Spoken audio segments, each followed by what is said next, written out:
is so great to have you home. Thank you. This is your 11th studio album. Yeah. Where do you find the inspiration to constantly evolve your image? Through fashion, through the wherever I am in my life, what's happening in music at that time. And it constantly baffles me that people always talk about reinvention. You've reinvented yourself so many times, and I never think of it as reinvention. It's just progression, just moving along, and I love to change, so it just seems kind of normal to me to do that.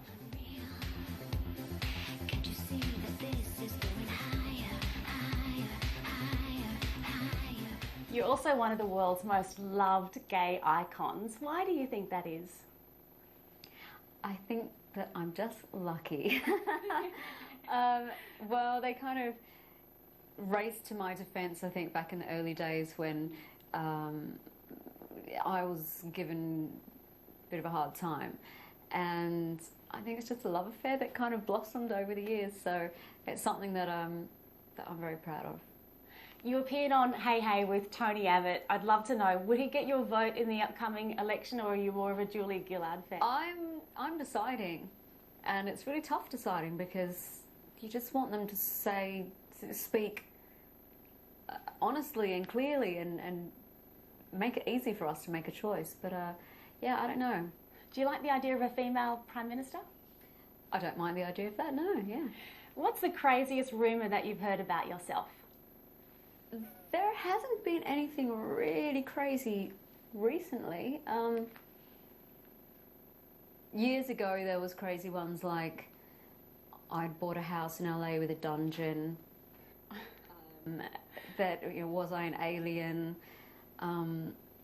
those kind of things. But no, nowadays it's more, the story might start out being having some truth, but the way it filters through the internet now, I think, you know, give it 24 hours and it's a totally different story. You just become an auntie again. What was it like when you first saw baby Ethan? Oh, he's beautiful, absolutely beautiful. And I knew I had to wait for that moment to see him with my own eyes and to hold him, for it to really become a reality. Obviously, I'd seen the pictures that the rest of the world had seen, and a whole bunch more that my sister had sent to me. But yeah, it's not until you meet them that they become their own little person. And how has your relationship with Danny evolved now that she's become a mum? Well, she's only been a mum for 2.5 weeks. Give us a moment. But I think through her pregnancy, yeah, I mean, it's my brother has 2 boys, which is wonderful. You know, they were the first grandchildren in the family. But I think when it's my baby sister having a child, it was surreal to me right up until the baby was born. And I'd said to her, you know, but when she was in London and I felt the baby kick and all of that, I said, okay, that is real, but at the same time, I'm looking at you and I think you've got a balloon up your shirt. This seems too bizarre. It's such an amazing, amazing thing to happen for anyone. You seem so happy right now with Andres in your life. Do you dream of kids and marriage one day too? We'll see. I'm asked that question all the time, and it's not something that I ask myself day to day. So all I can say is I'm happy at the moment, and that's enough for me right now. And speaking of kids, your duet with Robbie Williams was a long time ago. Any collaboration? It was a while ago now. I have no collaborations lined up, but I would say my dream collaboration right now would be with Brandon Flowers. Fabulous. I'm an absolute Killers fan and a big fan of him as well. So he'd be the one that, if the call came through, I'd be like, yep. I'm sure he'll call.